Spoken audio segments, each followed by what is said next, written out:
In today's video, I'm going to teach you how to explode block in AutoCAD. If you find this useful, consider subscribing and liking the video. Exploding a block in AutoCAD simply breaks a block reference back into its individual objects. This is useful when you need to edit component geometry directly, modify parts of a grouped symbol, or convert a block into standard entities for custom changes.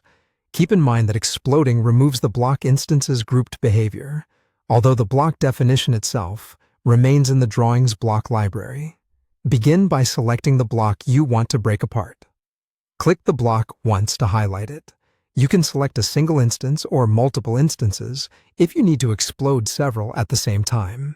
Make sure you are selecting a block reference and not an externally referenced file. If you want to preserve an original, copy the block first to a safe location or work on a duplicate layer so you can revert if needed. To perform the explode command, type X or explode into the command line and press Enter. The letter X is a standard shortcut that points to the same explode function as the full explode command. After pressing Enter, AutoCAD will immediately break the selected block into its constituent lines, arcs, polylines, and other objects. Attribute text inside blocks often becomes standalone text objects after exploding. So check attribute values and formatting if those are important for your drawing. There is also a quick on-screen alternative. Click the explode icon in the Home tab under the Modify panel. The icon looks like a small square with an arrow coming out of it.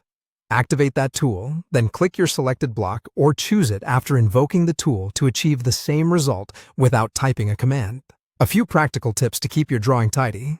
Exploding a lot of blocks can increase entity count and file size, so only explode what you need. If you make a mistake, use undo immediately to restore the block instance. For complex drawings, save a backup before exploding multiple items. After exploding, you may want to run a cleanup or purge routine to remove unused definitions and reduce clutter. To summarize, select the block, use X or explode and press Enter, or click the explode icon in the Home tab. Modify panel. With those simple actions, you can convert block references into editable geometry quickly and reliably. Thanks for watching, and good luck with your drawing edits.